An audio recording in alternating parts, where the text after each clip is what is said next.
Welcome to the show about all things making music, from the creative process and workflow to gear and recording techniques. I'm your host, Brian Funk, musician, producer, Ableton certified trainer, and author of the 5-Minute Music Producer. Let's learn to become better music makers. Welcome to the Music Production Podcast.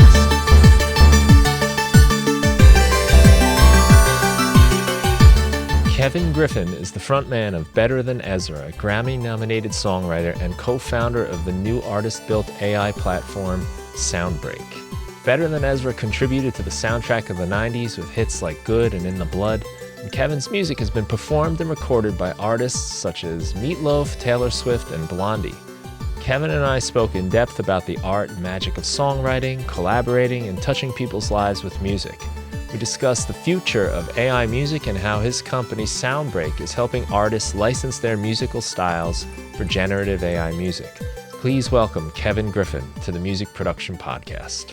This episode of the Music Production Podcast is dedicated to Darwin Audio, not sponsored by. I want to dedicate this episode to them. I got this new microphone from Darwin Audio. It's a vintage Pepsi can converted into a microphone. How cool is that? Let me show you how it sounds. Hello and welcome to the Music Production Podcast. This is the vintage Pepsi can microphone by Darwin Audio. Sounds pretty cool, right? I love this mic. I've had a lot of fun with it. Made a little piece of music with it that I'll let you hear for a couple seconds using just this and an acoustic guitar.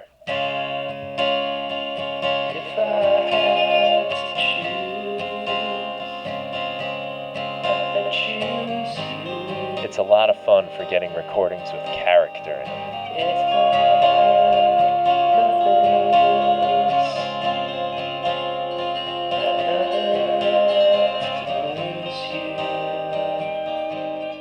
So the reason I want to dedicate this episode to Darwin Audio is because I bought this microphone back in February and it was scheduled to be sent to my house, and then the blizzard of 2026 came and dropped 2 feet of snow on Long Island, so the delivery was postponed, and ultimately it never arrived. So I went back and forth with the post office, and it was determined that somebody picked up the package.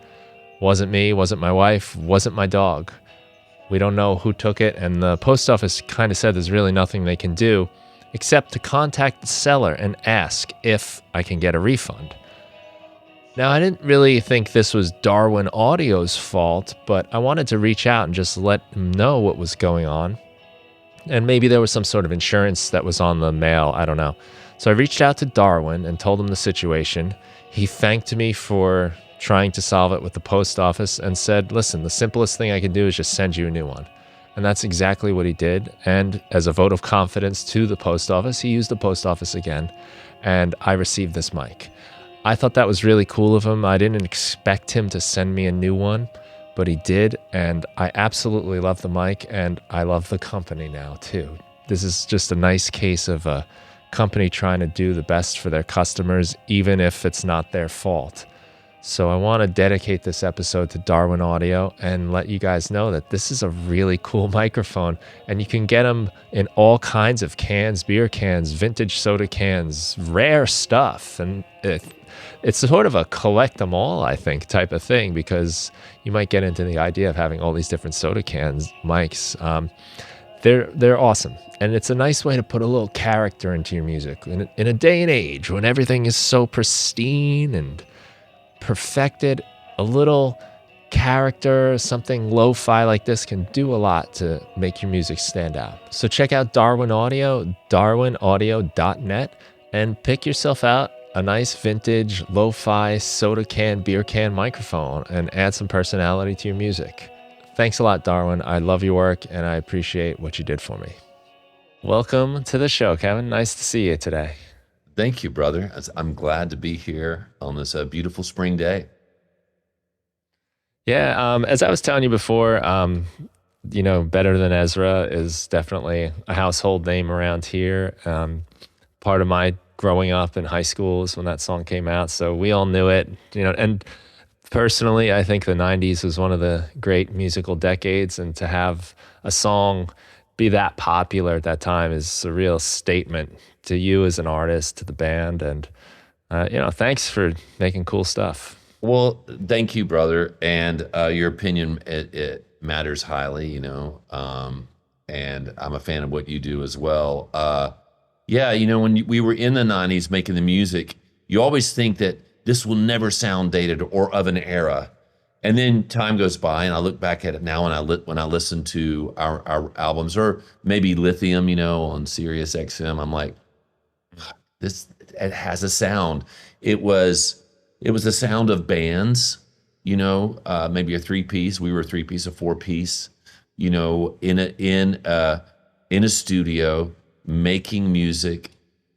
Sometimes there's a click track, others not, but very little post editing because it really wasn't possible. We were still in the world of analog recording, and it had a sound. There was that compression that was we were using, and things just had the sound. And the good news is that it aged really well. I think it sounds really refreshing, and it's funny. A lot of my time is spent writing with young bands and young artists, and so many of them are trying to. I think they're kind of scared when they're working with me. They want to say, "We want a '90s sound," but they don't even know how to articulate it sometimes. But I can tell, like, oh, you want this kind of sound, and I was just working with a kid who just got signed to Warner Records, and he said, I kind of want to do something that feels like this, and he pulled up Circles by Soul Coughing, and I'm like, I can do that in my sleep, just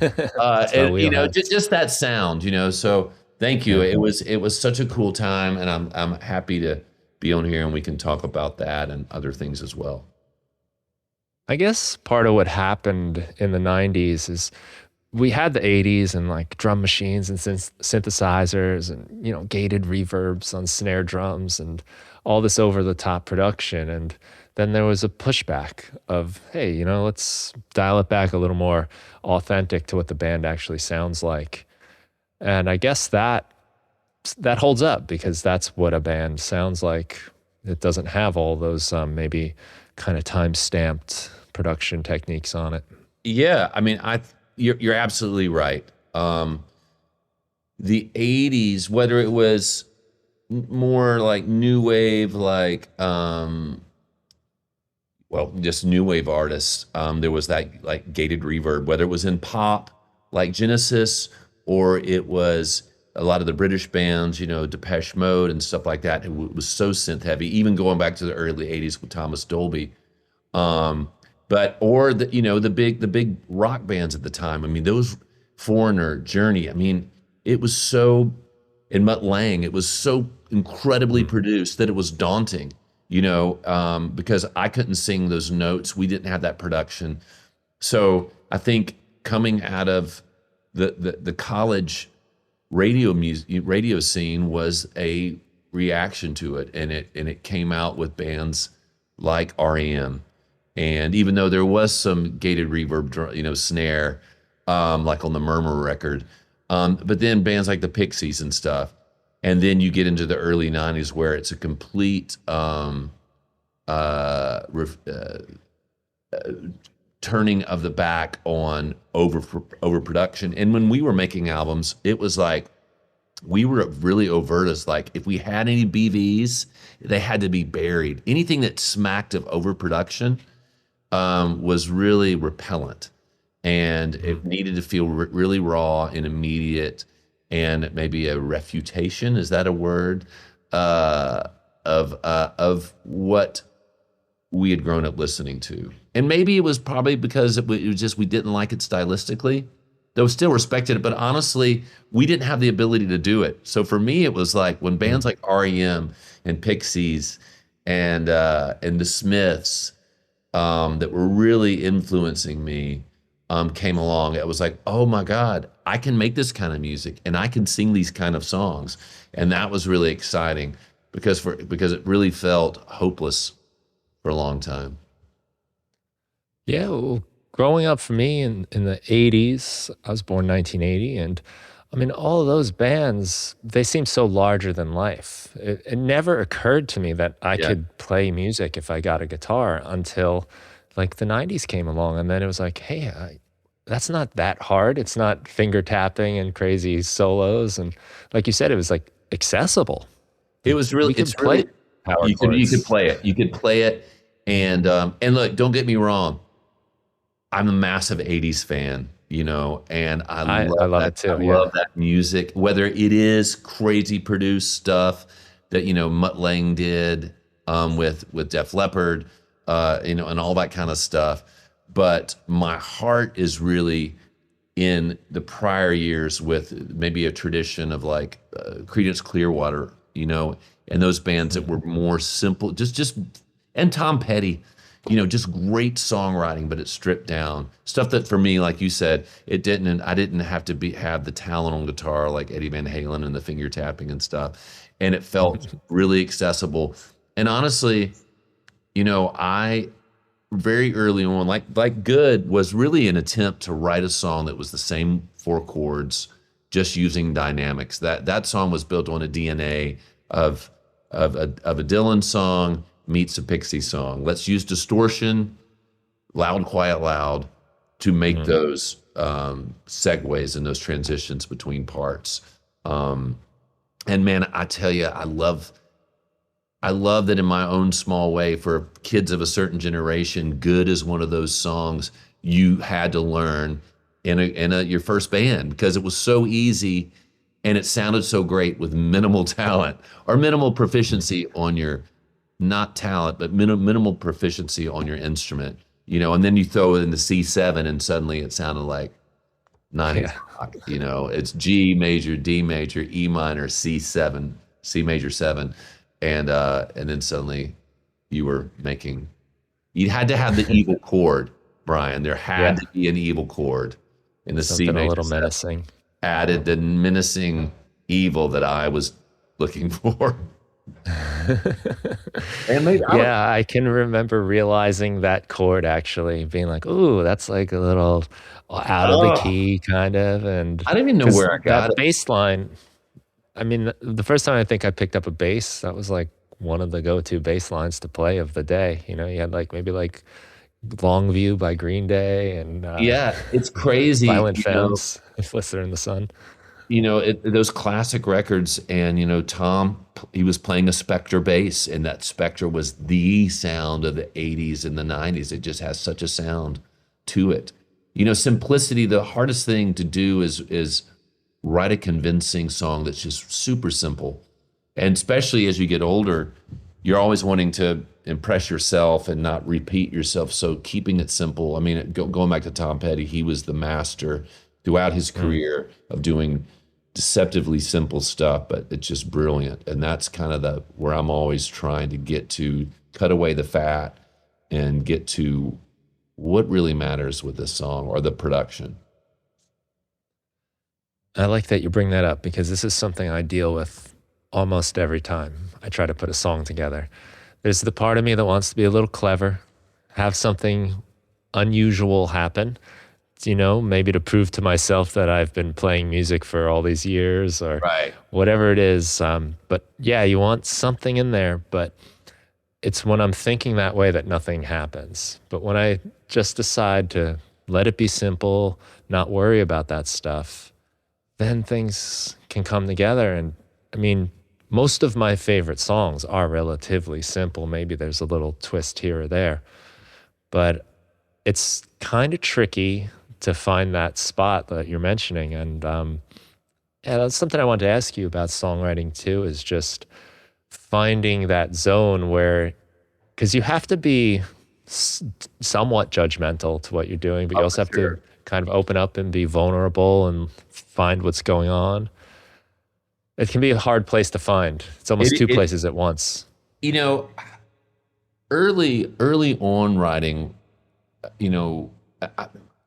my first song I recorded, I was 12. I was in a band called Aces Up, a very junior high band name, and we won a songwriting contest. A battle of the bands for a country music station in Monroe, Louisiana, and we won it, and we got to record a 45. And on side A was a song I wrote with my guitar teacher called Seek, Find, Destroy, about aliens, of course, coming to the planet.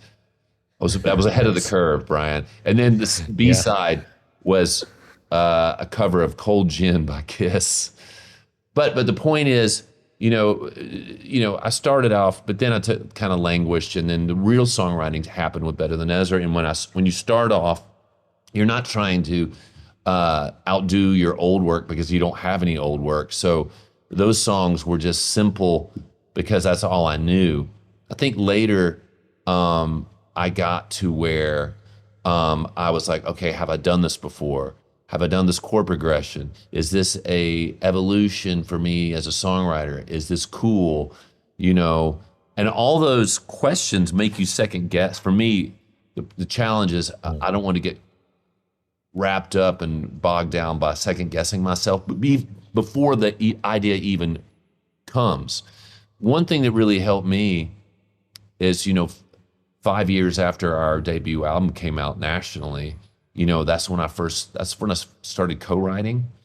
And co-writing allowed me to, all those considerations, I just left them behind. And suddenly when I was co-writing, I was just writing with somebody for the first time, and it was this freeing experience of, let's just write the best song. I don't really know much about you. Let's just write this great song with no other considerations. And suddenly it not only made me a really good co-writer, but it reinvigorated my own writing to where I was reminded, because I was having success as a co-writer, I was like, oh shit, quit overthinking it. Just have fun and just dumb it down and when I say dumb it down, it doesn't mean make it less than, but just get rid of the BS, and just judicious editing. So I'm constantly, I would say, co-write. That was for me, as working with other people has been the key for me to continue to keep learning new tricks, because I'm always working with different people, and a lot of times they're younger than me, and that bag of tricks, they grew up listening to, maybe they grew up as an emo kid, maybe they grew up listening to bands that bedroom pop or whatever, and so I'm constantly picking up new tricks, new chord progressions, keeping lyrics fresh, and so yeah, collaboration keeps me, to your point, keeps me keeping it simple and keeping my eye on the prize, which is just, I've written those songs that have the time signature changes and the modulations, and nobody likes those. Well, a small group does, but they're always like, what about this song with 2 chords about your dog? And I'm like, not that song, but yeah. Yeah, the intellectual stuff. I mean, half the time which is it goes great, and I love it. But but yeah, it's just about getting to that essence and what really just hits you in the gut. And when I can lose all those considerations, like I mentioned, and then I'm writing from a position of just what feels good right then, and that's when I'm way more liable to catch that crazy song that's floating around in the room. I have a little piece of paper on my monitor, my studio, that says the song is always there, because I really believe that.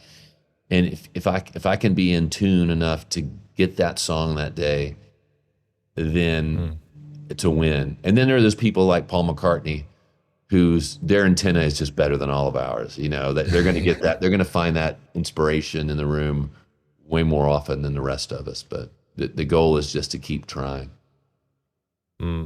I felt like that too, that it's almost like fishing or something, or swinging a net around in the air and trying to catch them before they get away. And the thing that lets them get away is the second guessing. It's the judging it before it's even had a chance to become anything. It's funny. You're right. And there's some writers I work with here in Nashville. They're so damn talented, but I don't collaborate with them as much anymore because they're so full of self-doubt and second guessing and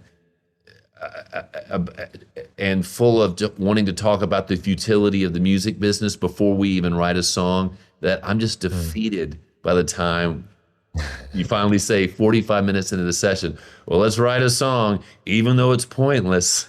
You know what I mean? Right. So the more I can just be playful and full of wonder about writing it and just like saying, fuck, why wouldn't we do this? Let's just do it. Then it gets really fun. And that's when you just get lightning in a bottle. Yeah. I like that, and collaborating has been a huge help.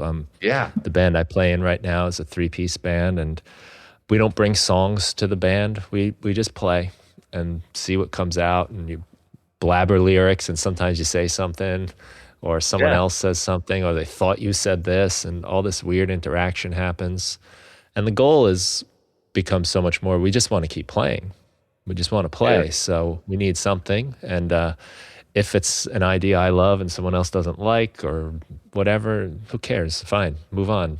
Nothing's precious. The goal is the long game of playing together, not I need this guitar part in a song. Dude, it is the long game. And I say that a lot when I'm talking about songwriting, is that, I'm really at the point that maybe there was a time where I was more protective about my songwriting. But now I'm just like, who am I writing with today? Is it one person, or am I writing with the whole band? And some people, there would be a time where I'd be like, wait, I'm writing with a 5-piece. There's going to be 6 people in the room. Why am I doing it? I'm splitting a song 6 ways, But now I'm just like, bring it, man, because let's write a great song together. And it's the long game. The biggest dividends in a music career are working with people that you love over and over again, repeat business. And I'd rather have a hit that was a 6-way split, or these days in the pop world, it can be a 20-way split, and work with them again and have a hit to my name, as opposed to, like just being me or me and another person. And that song just sits on a hard drive somewhere because it's not as good as it could have been, Mm-hmm. Right. Yeah, that's, I guess, ego, right? Letting go of that. It's so ego important. And getting ego, as a friend said to me, my ego is not my amigo. That should be in my studio too. There's a song in there. Just lose the ego, man. And that's when stuff gets really fun. So you make me think of, I wrote this down, I guess it's I don't know if it's foreword, but in the beginning of your book. Oh. The book is The Greatest Song, which I just started listening to, so I'm already like, okay, cool. Good, you got the audiobook. Yeah, because I saw you were reading it, so I was like, yeah, I want to hear you tell me the story. Oh, dude, I had so much fun I did that with a guy who is a great producer of audiobooks. And it's Mark. Oh God, I'm spacing. I'll give the name. It'll be in the credits. And we did a great job.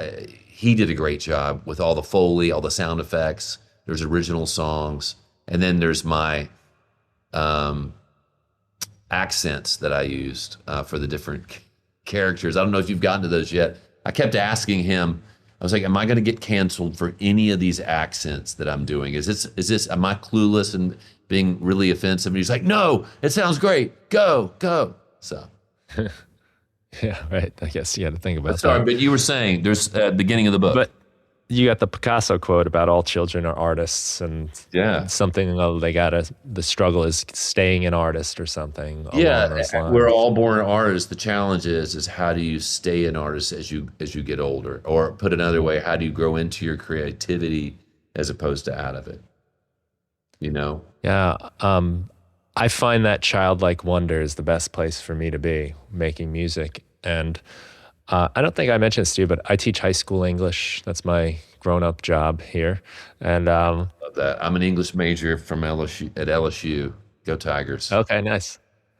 Very good. I have such high respect for you. Good for you being a teacher. Oh, thank you. We're on break now, so it's great.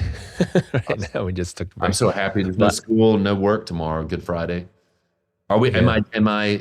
Did I just ruin the impression that this was a brand new? I can say that it's. No, it'll be relatively new. That's fine. Okay, good. We can. You can edit that. These are evergreen things, right? I love it. But I was in the 9th grade when I started playing guitar, and I see a lot of kids that have already decided, I can't do this. I'm not this kind of person. I'm not artistic. I'm not that. Like they already kind of let go of that. And or this year, for the first time, I've taught a few middle school classes, and they're a little bit younger, and they're Right. a lot more willing to just try it and just play with it and draw. Yeah, can we draw pictures today? Okay, cool. And not where the high school kids say, I don't know how to draw. I'm not good at drawing. It's funny how, and it's probably school that does it, but somewhere along the way it gets kind of beaten out of you. And it's that same thing we were talking about before. Like, well, is this song complicated enough and intelligent enough? And Yeah. then we think ourselves out of the fun of actually making it. Great quote to open the book with. Well, there's a great TED talk. If you get nothing from listening to this today, watch Sir Ken Robinson or Sir Kenneth Robinson's talk. It's his TED talk. It's one of the most streamed TED talks ever. There's a British educator who passed away maybe 5 or 6 years ago, and the whole talk is about how our education system beats creativity out of you. And he said, and I love this, and I use it in the book, that you'll never come up with anything truly groundbreaking unless you're prepared to fail. That the people I know who are the most successful are, I call it dare to be stupid. You know, that just Weird Al. people who lose the filter and just throw crazy ideas out there and don't second guess yourself. That's when you get the great ideas. That's when you get hit songs. And some of the biggest songwriters I work with in Nashville, they don't have a filter, man. They're lyrically, musically, top line, they're just throwing shit out there without any care in the world. And a lot of it is just junk. And then suddenly you're like, wait, what did you just say? Heavy metal. She was a heavy metal pedal steel player. I'll never forget when JT Harding, who's a successful songwriter, said that to me in a song. We were writing a country pitch. But yeah, just keeping that childlike wonder is key. And I'm always just coming back to that when I'm writing. I'm just like, what is silly? What is fun? You know, and it continues to serve me well. And also, I think there's a real gift we have as songwriters that we get. And we're able to see at a very young age, if you're writing songs, how an idea is ephemeral and intangible as a song, just an idea, a melody you're singing, how that can go from an idea, just a hook, into a song, and then the song can become a song your band plays, and then that can become a recording, and then that can become a single, and that can become a hit single, and then suddenly it can be a thing that started in your bedroom as a silly little idea. It could change your life, and not only change your life, but a lot of people's lives. And as songwriters, we get to see that all the time. So being a songwriter has served me so well in my life, because I do, whether it's starting a music festival in Franklin, or doing other business things, or doing a AI music platform, I'm like, I know that if I have a great idea, if I just don't quit and I just keep doing the next best thing, I'll get there. And songs writing has proven that to me. Sure, because you're pulling it out of thin air. It didn't exist. You know, and it's a magic trick, pretty much. It is. It's crazy. It's a magic trick, and it's awesome. I don't get tired of it, man. Other people I know who are my age are all talking about retiring, and I'm like, kidding me? This is my dream. This is the dream I dreamed of when I was 11. I'm getting to do this fucking stupid thing I get to do. It's awesome. Even playing live. Let me ask you about those moments. So you guys, if you take a song like Good, or even some of the other singles and hits you guys had, are you aware of it? you're in the studio, you're writing it maybe with the band. Are you guys like, oh, this is gonna be the one. We've got something here. Or how does that feel? You know, there are certain songs that the minute, well, there are certain songs when you write them, you're like, oh my God, this is a hit course. This song is, by all definitions, the boxes you need to check, it's a hit. We knew with Good, that was written, the wah-ah lyrics aren't even the finished lyrics. That we played it the 2 days or the night that I played it for the band the first time. And we were like, let's just play it. And I'll just mumble. I've always had a great propensity to make up gibberish lyrics as I go along. So not having the lyrics finished has never been a hindrance to playing a song live.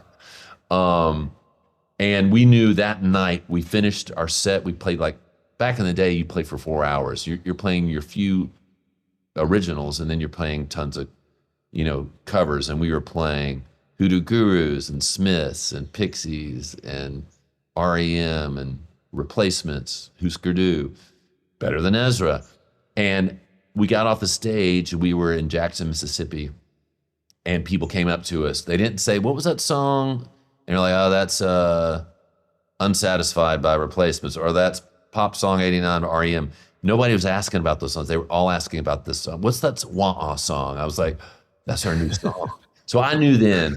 But then there's songs like, Stuck Like Glue. I knew when I brought that demo home that day from the studio, I knew that was a hit song. But, Collide, I knew Collide, Howie Day was a hit. But I got to say, I've been doing it long enough that there have been a lot of those that I'm like, this is a hit song. But now comes that weird alchemy of things happening that you can't plan. Like, number one, the song has to be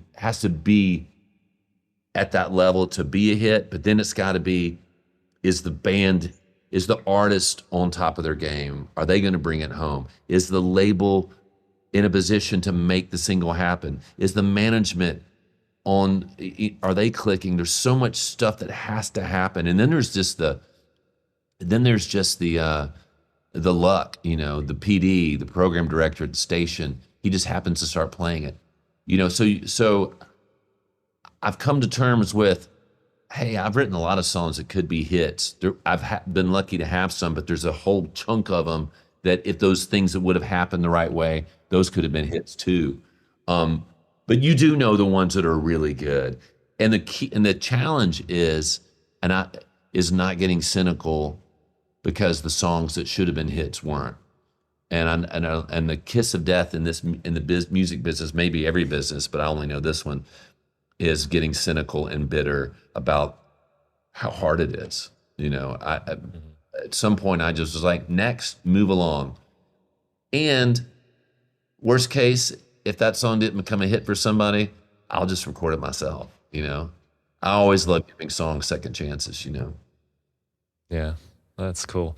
Well, those are factors you have little control over. All the planets aligning. Yeah, they really do align. I mean, there's so many stories. You never know, something happens in the news that day, and it's or the right released, and placement.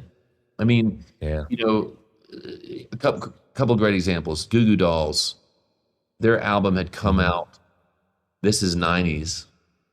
They were this close to being dropped by Warner Records, and Kevin Weatherly at K-Rock heard Name on the second side of whatever, maybe A Boy Named Goo, I'm not sure, and started playing Name. Not just because he loved the song. Boom, it was a hit. K-Rock, the biggest station in alt rock at that time. Train, Hey Soul Sister, it wasn't reacting. Then they got a placement in, I think it was a Sanyo or a Panasonic, a flat screen television commercial. Boom, it happened that way. And you can't predict those things, and you got to be good with that. Otherwise, it's a very soul crushing business. Yeah, those are out of your control, and luck, and somebody just decides, gets placed here or there. Yeah. But that's, I guess, what you're doing. You just keep shooting the shot, and just Yeah. even though the net is moving constantly and it might not even be there today.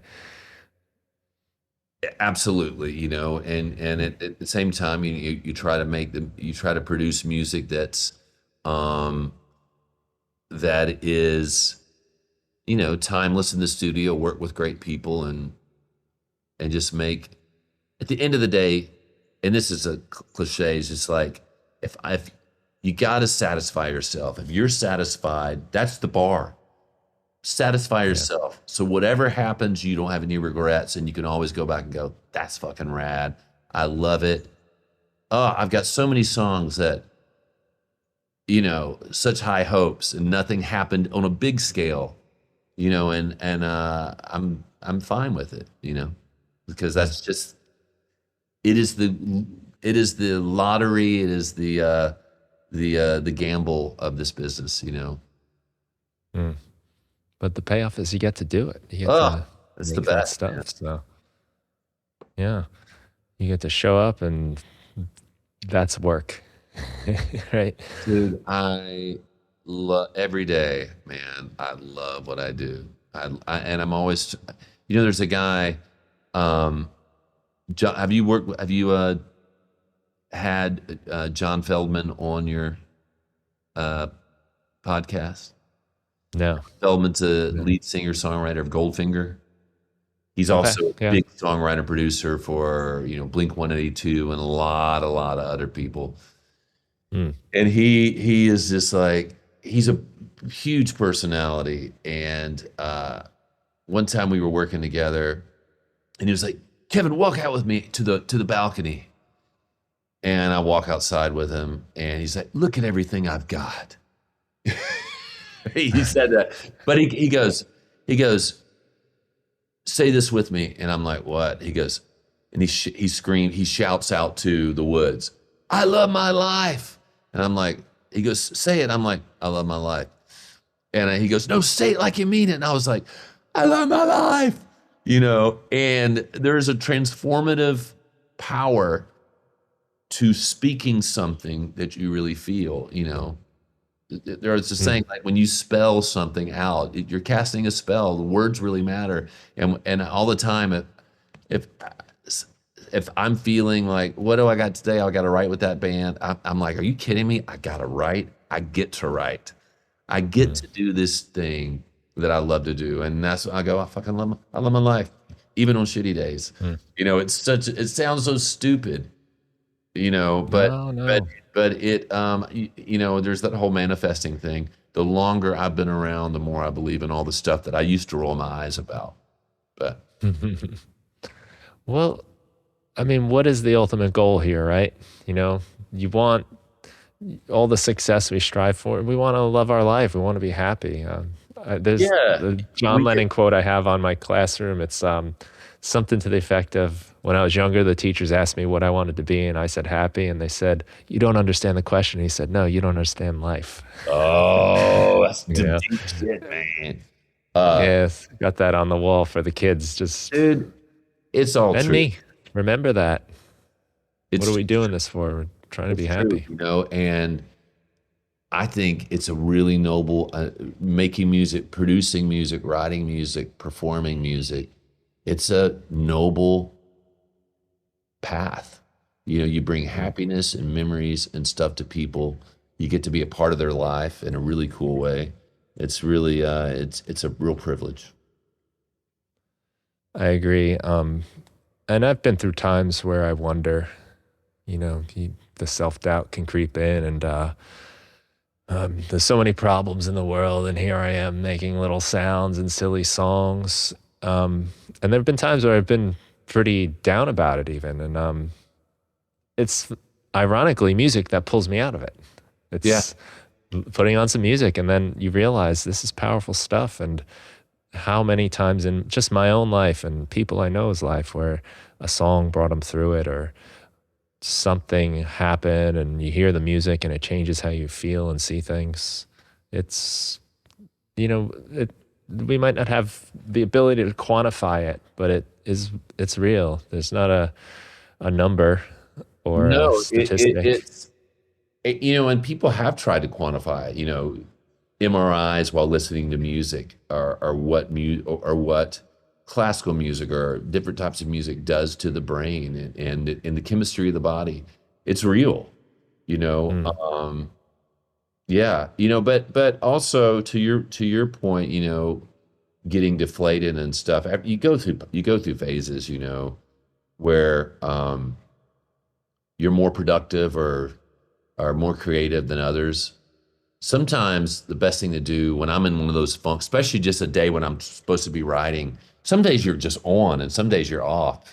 My thing is lately, I just like, okay, it's one of those days. It's just not in the room.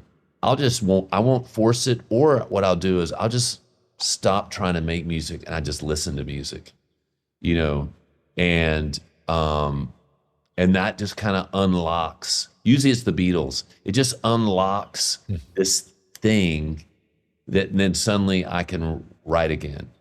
Just listening to amazing music to me always inspires me, in my own music.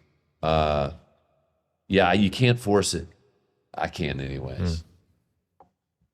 But I also just What do don't you guys? get down. Yeah, I don't get down when, you know, some days I bring the heat, some days I don't, and I'm Yeah. depending on that other writer.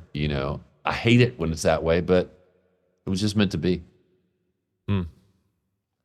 Well, and speaking about like collaborating and writing for other artists, do you find anything different going on with you in your own process when you're writing a song for you, for the band, maybe, compared to, okay, we're working with this artist and we're collaborating and you kind of know that it's going to be their song to Yeah. sing and perform?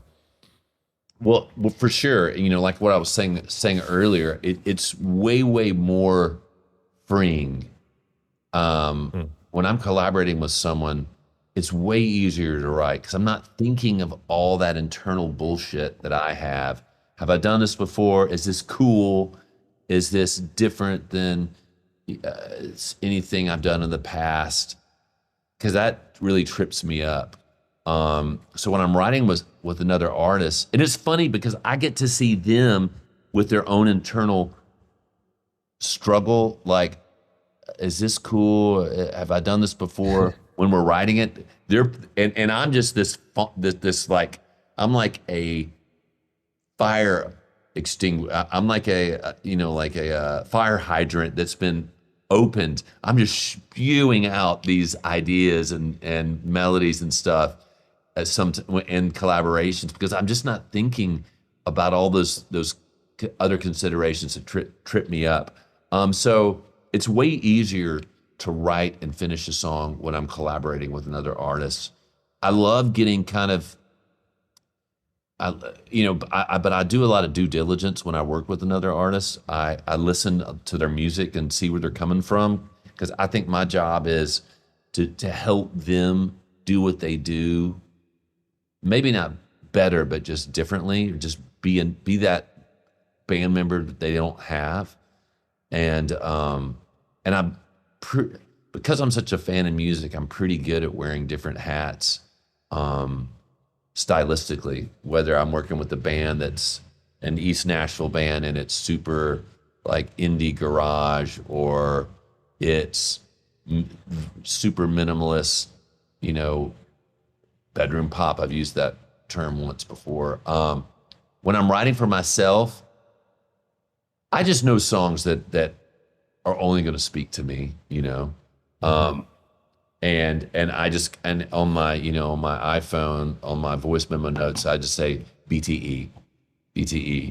Some ideas I know are for me, but writing for others is way easier than writing for myself. Mm. It's nice to have a little feedback and a little kind of no, that's good, that's good. Stop worrying about it from another Yeah, person, or even when your energy gets a little low. I've had this a lot with the band where maybe I wasn't gonna write down the lyrics today. I would have done it tomorrow, but they're like, "Well, let's just get this thing done." I'm like, "Okay, okay." yeah. Like let's, that little extra push, the energy when you don't have it. there's a real cool discipline about, and I love this, going in at 11 a.m. in Nashville and leaving at 3 o'clock, 4 o'clock at the latest, and you've got a song that didn't exist before. And whatever you can say about the music industry, every time you go into a songwrite, you have the potential to leave that room with something that will change your life. And that is and I think Jonathan Daniel said that. And Jonathan Daniel, as a music manager at Crush, he manages Weezer, Panic at the Disco when they were together, Sia, Miley Cyrus. He's a great guy. He's a musician himself. But it's really true. Every time you go in, you don't know, you have the ability to do something that will change your life, and that keeps me coming back, just that, roll of the dice is really cool. Well, that's a great attitude to step into with. It really is. I mean, yeah. And I love writing a song with a band, and then an hour later, the manager calls me, the band loves the song, that's just the best, man. And I'm like, well, that was a good day. Check the box. I did something. I accomplished something. I wrote a song. It's cool. Out of nowhere. Yeah. Well, speaking of the direction of the music industry, yeah, you are, and you've done this throughout your career. You've pivoted, you've adjusted. I heard you speaking about even just with Better Than Ezra at one point where I think you said the label had dropped you guys and now it's like, what are we going to do? And that's part of the collaborating songwriting with others. You've managed to carve a career out of not just one aspect of it, but multiple angles. Instead of just, say, playing in the band, right? And now you're in a new one. You've kind of jumping on what seems to be an unstoppable wave, right?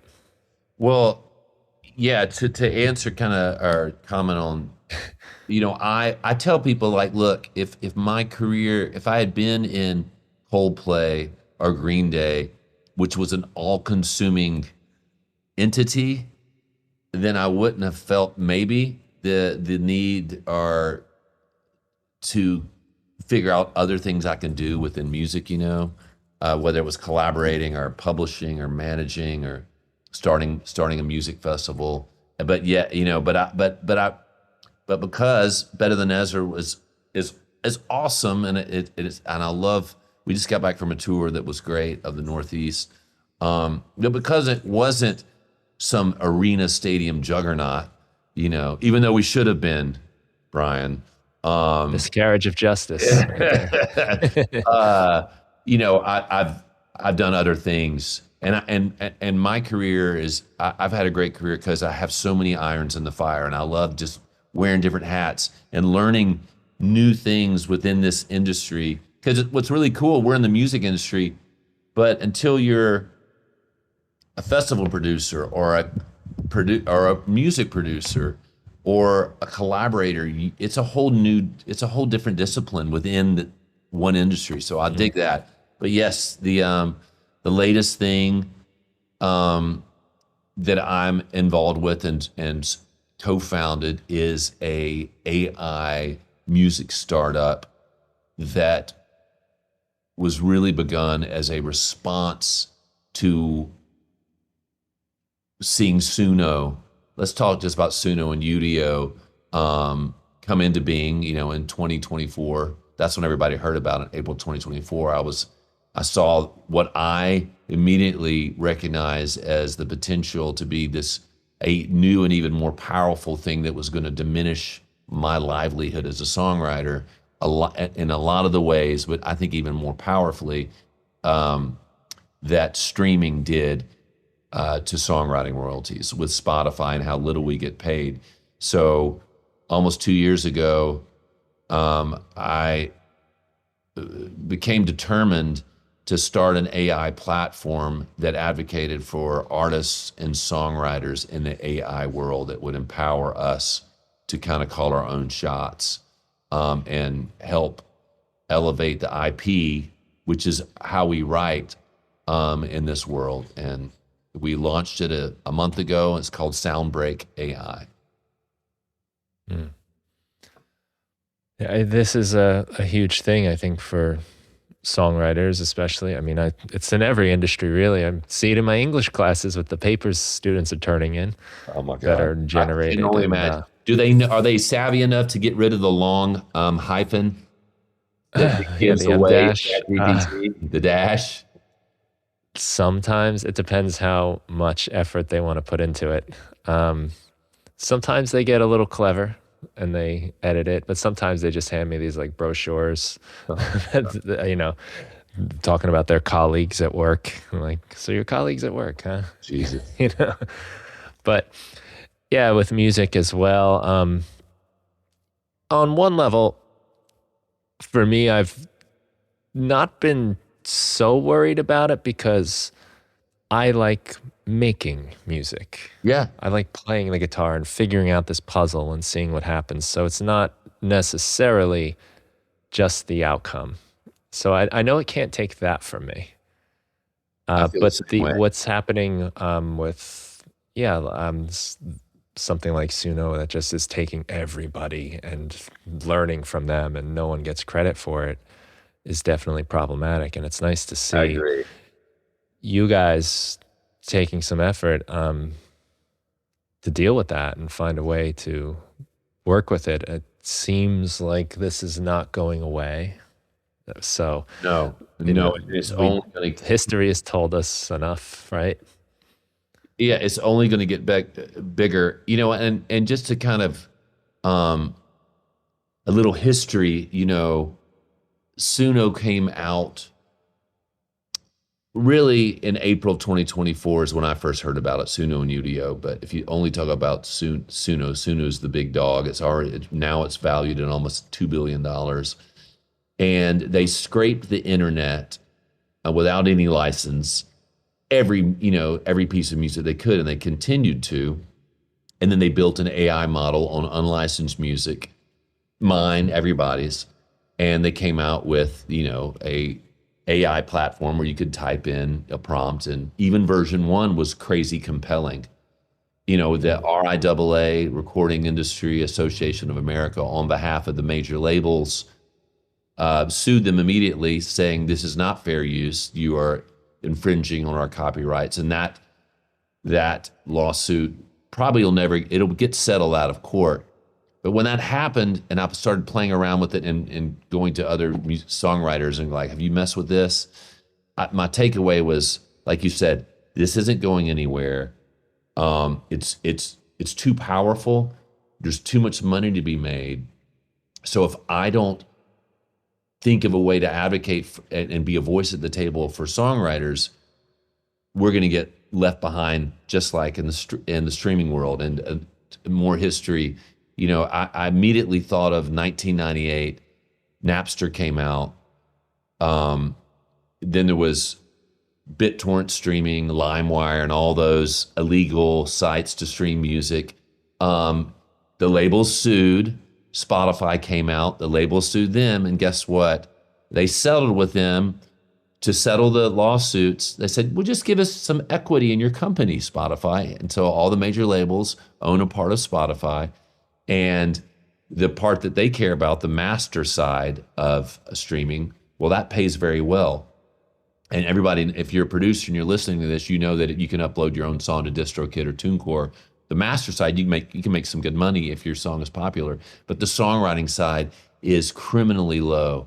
And when Suno came out, I was like, okay, they're already indiscriminately. This is the same playbook.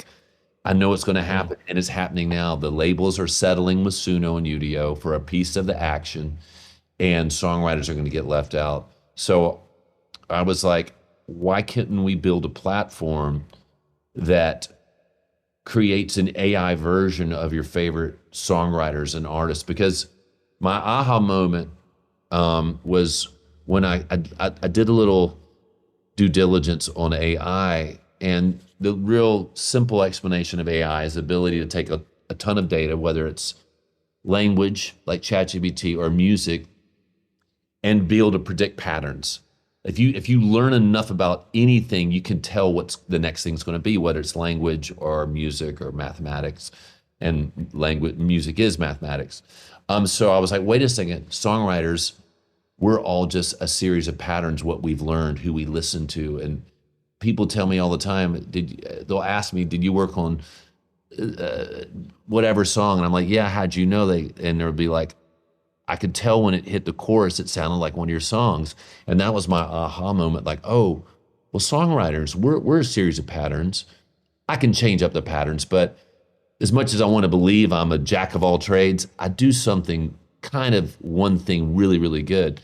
So I was like, wait, if we could create AI versions of those patterns unique to me, unique to Sam Hollander, Fits in the Tantrums, all these different artists, and create a platform that was trained on music that was licensed, that where the rights holders of those masters were getting paid, unlike what Suno did, which was do it without any permission or pay. If we could create a way to pay the artists with subscriptions and ownership in the masters that their AI created, then at least in this world that isn't going anywhere, we can advocate and create a whole new income stream for musicians, for songwriters, for producers. And that was the lofty goal. And I got together with some guys in Nashville who shared that same vision and had the technical know-how to do it. And that's what we've created with Soundbreak. So you're able to go in to Soundbreak, and I did this earlier today, and I picked you as the artist. And I was able to create a song, and I took a quote I heard you say. I think you said your father said it to you. Nothing changes if nothing changes. I was like, I want to make a song called Nothing Changes If Nothing Changes. I love that. I told I wanted it like a 90s alternative sound, but with some modern elements. Right. And it pumped it out. It gave me a couple examples, and then it asked me if I wanted to revise it a little, and I did a little revision to it, and it's amazing. It really is amazing just how we can create stuff like this. And I guess this is now taking kind of is it analyzing just your songwriting, your music, and kind of... Well, there's some, first off, we have like a general AI model that's been trained on all the music that we license, that a bunch of different genres. And then we get together with every artist and we go through a series of verbal cues or prompts behind the curtain. And then we take masters that you own, that I own, and we use that to refine the output. So and there's some other stuff too, but behind the curtain, the goal with every artist we have on Soundbreak is, like, if I type in, this is my go-to prompt, as lame as it sounds, write a song about my favorite pair of sneakers, call it I Love My Chucks. And if we've done our work right, mine will sound like, I decided I'm going to be in 90s indie rock. So if I've done it right, that I hit render, and it's going to give me a song that sounds like that. And if you're on David Ryan Harris, you're going to hit it, put that in, and it's going to sound like cool pop with a soulful backbeat, So that's really the DNA of what we're building. And then you can download stems, take what you want, and really the big thing with Soundbreak, and we can get back to there's something that Suno does really cool that we don't do, but we're about to come out with, but though it's a small part of the business, but is if AI is not going anywhere and it's either lead or get left behind, I would rather make an attempt at leading and advocating for us in this new world. And I think there is a way to have a whole new way for artists to connect with their fans. And that is a way, like, how cool is it if your favorite artist said, hey, they go on their socials, hey, come write with my AI on Soundbreak. I'm going to be listening to the songs you make. Every month, I'm going to take my favorite song that you guys have written. I'm going to play it on acoustic. I'll get your feedback. Who knows? I might even record it for my new album. When you start having stories like that, even that's what Better Than Ezra's just done. We've just said, hey, write a song with us May 15th. We're going to announce our favorite song and we're going to record it as Better Than Ezra's next single. But we've been around a while. When we get artists that are, let's just shoot for the moon. When Harry Styles does something like that, it's going to be a revolution in fan artist connection, and it's going to create new creators. It's going to create a whole new creator class, like YouTube has done for video creators. I mean, before YouTube came along, the barriers to making video were so expensive that most people couldn't do it. YouTube came along, and with editing suite and different things on the iPhone, suddenly, look what we're doing right here. You know what I mean? It created a whole new creator class, and I think that AI has the ability to do that with AI, with music. And there's going to be a whole group of people who are so savvy in the way they prompt and upload their own lyrics and massage the output of AI, maybe putting it into Ableton and putting their own vocals. It's going to be really exciting. It's going to be different, man. It's going to be scary, but we got to get in there and as songwriters and be a part of this revolution. I think it's really cool. I'm already having dialogues with our fans that I've never had before, and it's really cool, and how creative people are. I think that is a really cool thing you guys are doing with inviting the fans to make something and tag it BTE so that we know. So you know, and that, hey, like we made this song, that'd be kind of cool if you guys played it almost, or you guys took it and do whatever you want. I guess interpolate it, or maybe it's whatever you want. But that interaction that's a fun. It's really, really cool. Layer. It's really, and we have a way to communicate on Soundbreak with users, or I can just direct message them on Instagram, because you put in your Instagram username, and I've loved doing that. There's whole new fans that I didn't know were fans of the band, and whether I'll repost, a song somebody's done, but we're gonna take our favorite song and we'll re-record it, our way with our real humans playing the instruments. Probably change the lyrics some. If there's any limitations, if you've tried to write lyrics using ChatGPT, it's hit or miss. It sounds like 8th grade poetry, though if you refine it, like, at the few times I've used, it's really just a more advanced version of Rhyme Brain or Master Writer. If I say, write me a song about going out on a Saturday night, well, you get and call it Till the Sun Comes Up. The first thing you get back is really crappy. And then you say, write me a song about going out on a Saturday night with friends and getting crazy, called Till the Sun Comes Up. And that is a little better. And there'll be a nugget or two. But then you say, okay, this is good, but make it edgier, make it about going out in the East Village, New York on a Saturday night, staying up and watching the sun, make it dangerous, young, and indie sounding. Then you get something that's, wow, that one line is fucking dope. And then that leads you to a whole lyrics you write. So the point and reason I'm saying that is that we have that loop of refining. That's behind the curtain on Soundbreak, is that in order to get our lyrics better, there's several different generations of lyrics that happen before you actually get your song. All that to be said is, I know there'll probably be a lyric I won't want to change ultimately when Better Than Ezra records it. But I'm super bullish on it. I wanted to give musicians more freedom in this new world, and selfishly a new income stream as artists. And there's a part on the platform where you can onboard yourself as an artist yourself. You don't need us to do it. You build your own studio. It's just really cool. It's just very personal. And again, at the same time, it's a moving target. We're learning as we're going on. We're trying to do the right thing. being super transparent with all the artists who were on it, whether it's the artist agreement. And it's just like, it had to be something that I, as an artist, would want to be a part of. I know I'm going Well, on. that's what I know I'm talking a lot. Just shut me up. Well, that's why you're here. I think the best one of these is when I say the least amount when we do these podcasts. But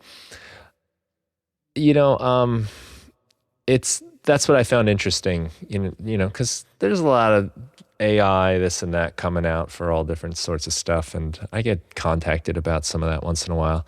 But hearing it's you behind it, and you're a songwriter, you have an invested interest in songwriting, and you're built your life around it. You understand its importance and the humanity behind it and what it is for expression. And as you said earlier, how your songs can affect people's lives. And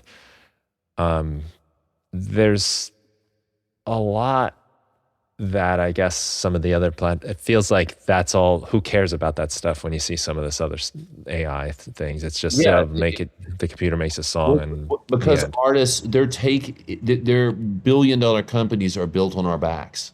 They're not paying the rights holders. And when I say that, that's the masters that they went on indiscriminately onto Spotify, YouTube Music, you name it, SoundCloud, and they just were a Hoover, a big vacuum, and they just sucked it all up.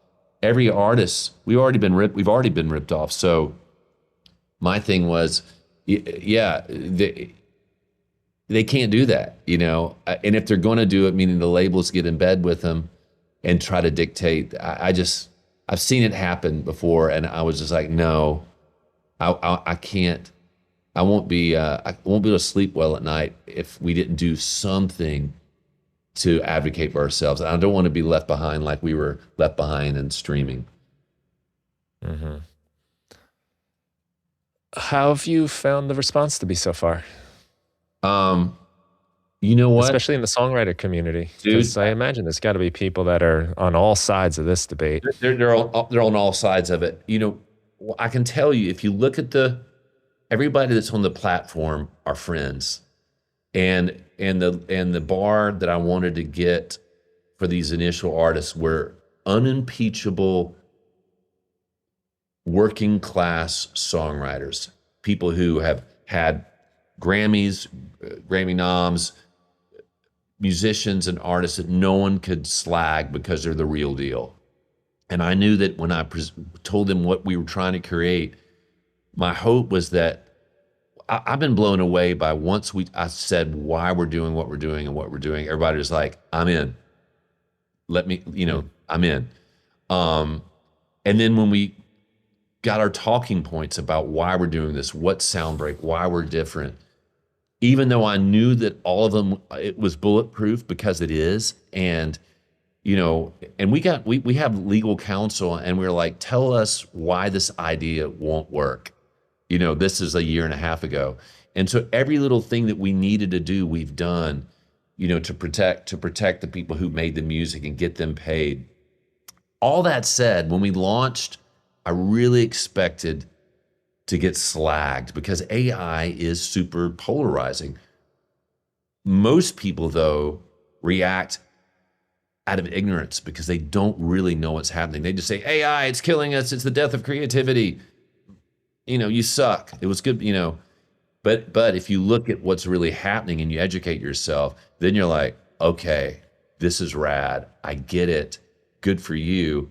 All that said, I expected to get really railed on when we launched, because I've learned a lot of times people, like when I'm doing Pilgrimage Festival, I've learned that people usually, and I'm guilty of this too, like, have you ever read something and you're like, it doesn't say anything, like you get an email from somebody like, you didn't say anything about what I asked for, and they go, did you read my reply? And you go, yeah, well, read the reply again. And then you didn't look at what they read at all. You didn't read it, and you're reacting from ignorance. So I expected to get slagged. We did this big push with PR a month ago, and I got one person on Facebook, of course, that was like, well, it was good being a fan, unsubscribe. Uh, Other than that, it's been amazing. There's been a few people, like you guys always sucked. You wrote one song 30 years ago, you suck. And I'm like, fine, delete. But here's a good example. Yesterday, I'm on the, I'm a voting member of the Grammys, and on the same day we launched a Soundbreak in the morning. That day, I was writing a bluegrass song with a bunch of great bluegrass people, and we recorded it that day. No technology involved, other than a microphone and Pro Tools, I guess. But yesterday, I was on a panel talking about AI.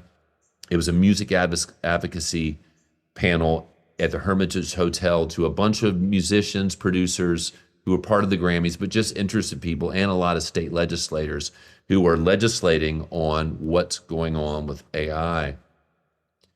And I was like, one of the things I said was, guys, AI is just a new tool. If you look back, go back to the Beatles, they got slagged when they were using multi-track recording. They had a 4-track recorder, and they were using a string quartet and do a pass, bounce it down, bounce it down, bounce it down. They were using 4 people to do what they normally would have had a huge orchestra to do. And they did have orchestras, but this is one example.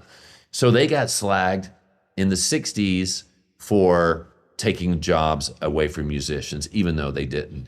In the 70s, Queen, on the back of every Queen album, if you have old Queen vinyl albums, it says in bold letters, no synthesizers were made in the making of this, used in the making of this album, until The Game, like their 5th or 6th album, and it was all synthesizers, Then you go to Pro Tools, and it got slagged. Ricky Martin had the first #1 with Livin' La Vida Loca. Then Auto-Tune. Now there's AI. It is just a new tool that can be really powerful and make you more productive as a producer. And we can talk a little about how I am using Suno, even though I don't like it, but it helps me with my workflow. I think it's a new tool, but it's a new tool that we have to advocate as songwriters. And I think we'll look back in 3 or 5 years and say, yeah, AI, I use AI in my workflow. I'm kicking ass as a producer or a songwriter, but it wasn't in the end of the world. And hopefully we look back at that time and say, we got protected as creators in this new world and compensated. Yeah, that would be a first, right? That'd be Yeah. a nice change of pace. I can tell you right now, the thing that nobody is really talking about is how AI is really being used daily by music professionals in Nashville, in New York, London, everywhere. And it is a part of Suno that they don't even care about. The main revenue source for Suno is doing our verbal prompts. Written prompts. Write me a song about my cat, and you can do that on Soundbreak. But the thing that the music industry is using it for is the cover or remix function. Are you familiar with that? I've not used that, no. Yeah. So on Suno, they have a function. It's called cover or remix, and what Nashville is using it for, and we're about to introduce that in about 3 weeks on Soundbreak, is I'm in a songwriting session. At the end of the songwriting session, you do a voice memo on your phone, vocal acoustic. Then you can upload that into Suno and say modern country song, dry vocals, stomp clap, or whatever you want it to be. Indie rock, swampy blues rock, and you can hit render, and just like that, you get an incredibly compelling produced version of the song that was just a vocal and an acoustic guitar. And then you bounce those stems out. You usually get 7 to 8 stems, and you pop them into Ableton or whatever your Logic. For me, it's Pro Tools. Then you say, that's a rad bass part. That's a cool drum part. Let's recut the vocal with a human, the person that I wrote this with, or maybe it's me. And then you do that, And then you send it to the label. Label goes, awesome. They just want a great demo. That's what's happening in Nashville. And that's the reason why most professional songwriters, have the pro subscription to Suno. That is a feature that we're bringing into Soundbreak, but quite honestly, isn't the money generating part of either platform. But it is a really compelling thing. So for me, like, I'm a producer. I produce stuff. I produce quite a few albums. I produce a lot of singles. Just doing a whole album for me, I'm so slow. But I don't come from the generation of, I'm not one of those super fast producers on their laptop. That I work with a lot of younger producers who are so damn fast while we're writing this. Say it's me, you, and a guy who's on laptop. We're writing the song, we're doing the top line and the lyrics. Meanwhile, he's cutting bass, programming drums, and by the time we leave that session at 3:00, the demo's done. You cut that vocal, you're 3 blocks from the studio or his house or her house, and you get a demo. You're like, holy shit, that's amazing. There's that skill set. I don't have it. So, and most people don't. So where the AI world is happening is you write a song for real with humans, then you upload it and you get a fully produced demo that gives you really great pieces that you can use for a demo, and you can be a lot more productive and knock out a lot more demos in a shorter period of time. That's what some of the biggest producers in the business are using it for. And that allows you to put the clothes on the song and see how it plays. And also to take a song that you wrote as a country song and like, hey, make this a R&B song. Make this Americana roots. Make this an EDM song. It's crazy. So suddenly, if you have a great idea, you could suddenly have 5 different pitches in an hour. That's how AI can really help you, and that's what we're incorporating into Soundbreak. But just in full transparency, that's kind of with the lay of the land out there. But again, that makes up like 1 or 2% of the revenue for Suno. But to me, as a producer, I find that super compelling. It's not a lot different than Logic has the drummer. It's got the bass player, the keyboard player. Ableton Live now has MIDI generators, which will create things, and some of them that are more like third party are really advanced, and that they'll produce beats and bass lines and things like that. They'll recognize chord progressions. So it's not that far off from what's being built into the DAWs anyway. And think about it. I mean, we're so used to using samples now. Yeah, we're loops, so used to working with Splice, which is samples. I mean, there was a time where who was the guy that was doing the drum packs on Splice, where every song you heard was like, I know those drums. I want to say Chromeo. It was Chrome Beats or something like that. You know what Beats That Knock, maybe. What? Beats That Knock. We all know. And then there's Arcade. There's a couple of them. Arcade. Arcade. So they're just new tools. I think what's unique about Soundbreak is that we're doing something that the other AI companies aren't doing, and it's a new way for fans to collaborate with artists, and that is super compelling and exciting to me because I'm always looking for new ways to connect.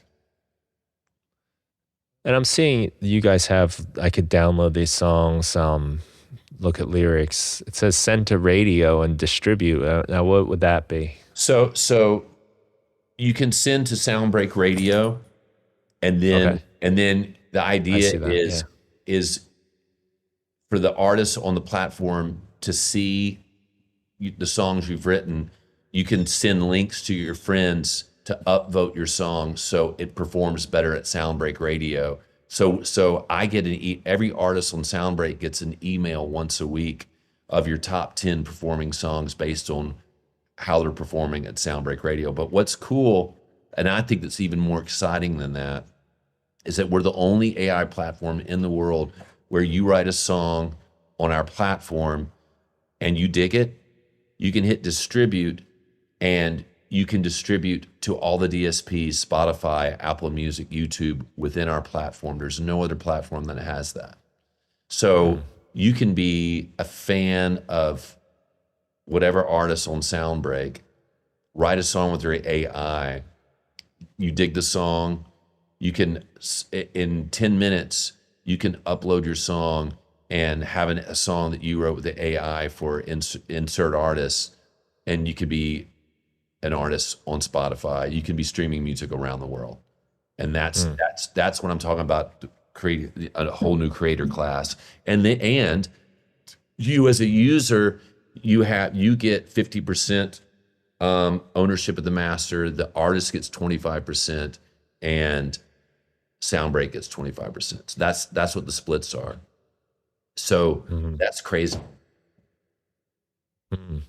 You know, Yes, I mean that means you could have people uploading songs they wrote with your AI, and that's another little bit of a potential income stream. Well, my what I talk to artists about and think about this, and this is whether you're a user or you're an artist, is if you're on Soundbreak, you've spent a lifetime building a sound, and you're always gonna make music, the traditional way. I know. If anything, I'm gonna lean personally as an artist. I'm leaning more into more organic, and live and playing live than ever before.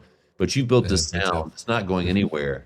But there's this new technology that's going to steal that, and unless you advocate for yourself. Well, on Soundbreak, you can get out of bed, look on your phone onto your Soundbreak dashboard, and say, "Oh, my AI wrote 3,200 songs last week, and I've got this much, and I can see I made this much money from subscriptions, and the song that Hello Kitty 932 in New Delhi, India wrote with me last month has got 3 million streams on her TikTok."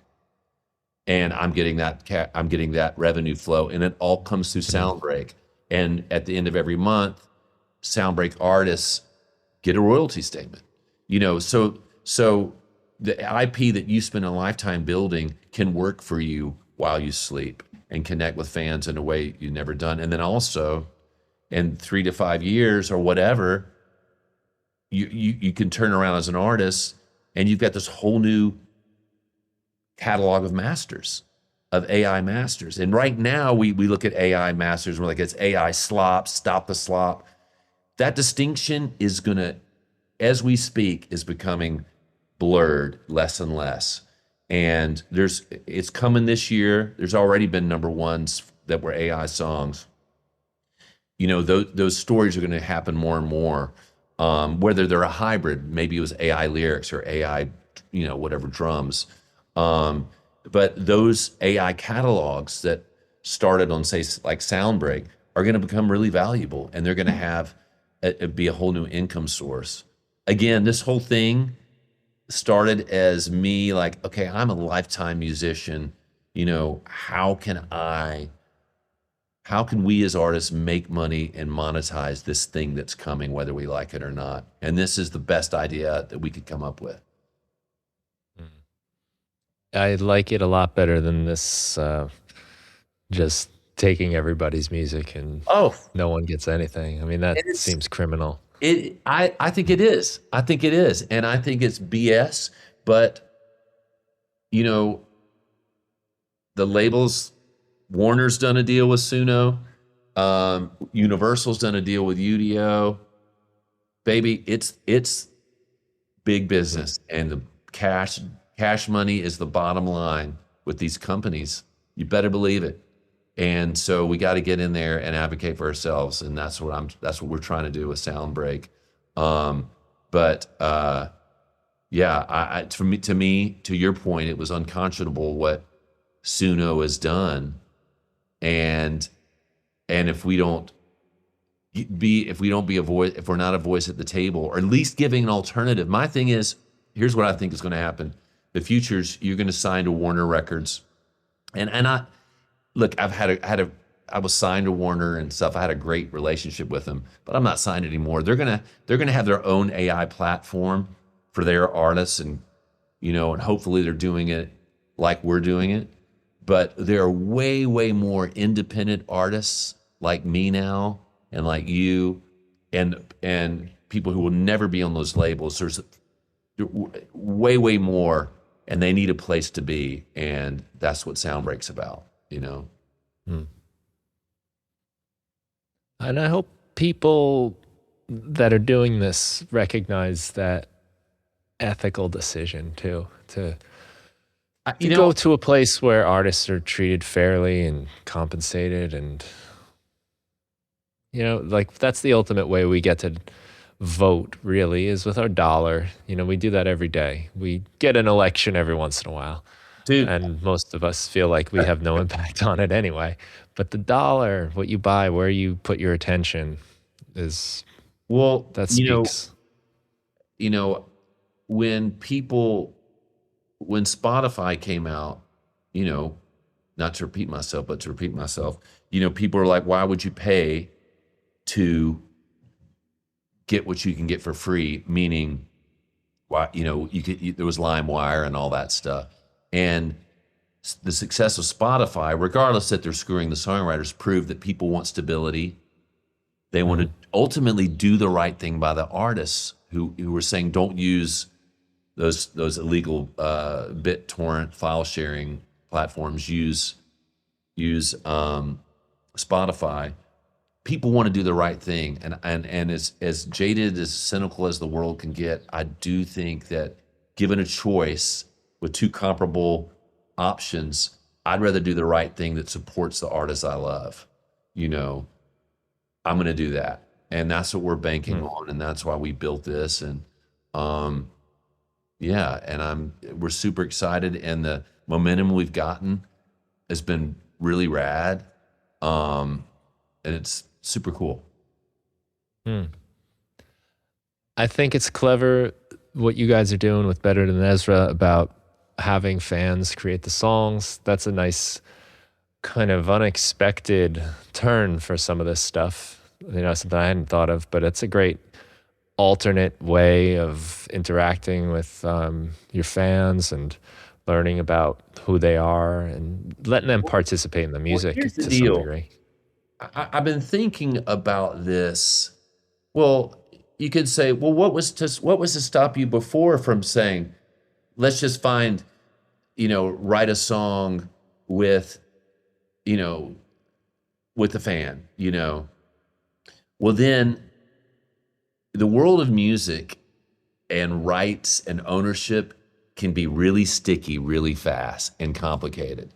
The cool thing about doing it through Soundbreak is that with the user agreement and what we've done, everything is already spelled out, so it's just so easy to do, and that's why I think it's super compelling, and why I think artists, Better Than Ezra being the first, will do it more and more, and once that happens, then it's just going to get crazy. I think that platforms like Soundbreak could end up being one of the biggest income generators for artists in the future.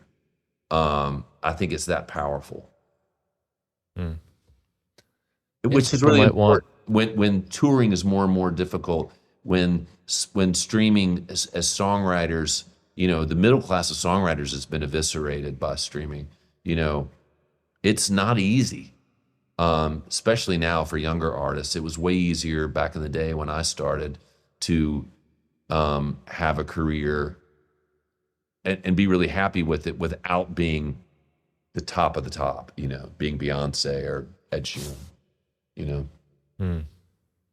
Yeah, and people can make a song for their friend or their loved one in the style of the artist they choose, whereas it can be much more direct that way with what you guys do, as opposed to something else where it's sort of known that it's in that style of the artist, but it's not really like official. And then the credibility and the royalties still go to the actual artist that we're trying to. I want Better Than Ezra to sing, congratulations, you passed your road test or something. And I think it's just exciting and fun, the whole thing. I love the people who are writing the songs. They're super excited about them. I'm having fun listening to them, and I'm blown away how great some of this. AI still blows me away. What it is and how it does it, I still don't know. Like I got my dog trying to get to me, and they're good songs. I mean, it's been 24 hours or 36 hours since we launched this Better Than Ezra thing on Soundbreak, and there's some songs I'm like, that's rad. That's a fucking hit chorus. I can't wait. I can't wait to see what we eventually decide on, and what we do when we record it for real. Well, as you said, every time you go in there, you have the potential to change your life. Yes. Could be another example of that. Absolutely. Listen, I definitely want to be mindful of your time, and you've been really generous to hang out for the afternoon. Absolutely, and I kind of do. Yeah, my kids are about to get back from school, and I got to. We'll wrap this up. Listen, thank you for going all the way back to the 90s. Hell yes. And we didn't making the soundtrack of our lives. Those old records, but maybe that's for round 2. Yeah, that'd be wonderful. Yeah, maybe we'll check in down the road too with how everything's going with Soundbreak, and I think you guys are touring again. I saw later this year. We're doing a lot of shows, a lot of festivals this year. Mm-hmm. Bottle Rock is going to Jazz Fest, and then Bottle Rock in Napa, and then we're going to be out. We'll do Ocean's Calling in September, up near you, Ocean City, Maryland. Well, not too far from you, but yeah, Better Than Ezra will be out making music. Nice. So the site is soundbreak.ai if people want to check it out. Soundbreak.ai. You can check it out. You can make 20 songs for free. Go on it, write with a different artist, upload it to the radio, send it to friends to get them to upvote it. It helps you go up the charts to top tracks, and that's how. I mean, I see all the songs, but that's how I really see the latest songs that people are reacting to, and that's how I know how to listen to them and shout them out. And I do that. Actually, all the artists are doing that, just shouting out their favorite songs for the week. And what's the deadline for the Better Than Ezra May song? 15th is we're going to go. It's a Friday. Tom and I are going to go on live on our socials and say we'll probably do our favorite 5, but the number 1 song we'll record, and it'll be our next single. It'll be our single for the summer. Nice. Well, people will be able to participate in that if they want. I love it. Totally free, and it's fun. Yeah, give it a shot. Do it. All right. Well, thank you so much. Really great talking to you. And if you ever want to do it again, the door's open. I would love it. And continued success with the podcast. I dig it. And when I told my partners, who are musicians as well, and in Soundbreak, they're like, "Oh, I love that." Super cool. So thank you. Nice. Well, thank you, and thank you everyone for listening. You got it. Bye, guys.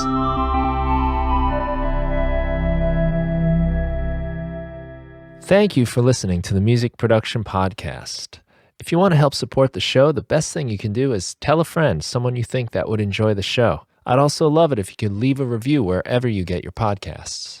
And if you want to support my work, you can go to brianfunk.com. I've got tons of Ableton Live packs, tutorials, samples. You can check out my book, The 5-Minute Music Producer, which gives you 365 short music-making activities to help you get started, stay inspired, and finish more music. And there's also the Music Production Club, where you get my latest releases as soon as they're finished. It gives you access to a community of like-minded people who are making music and sharing ideas. You can share your music, find new collaborators, and participate in our live meetings where we set up some kind of musical challenge and then make music together and share our results at the end. That's the Music Production Club. It's a lot of fun, and you can find that and everything that I do at brianfunk.com. Thanks again for listening to the show, and have a great day.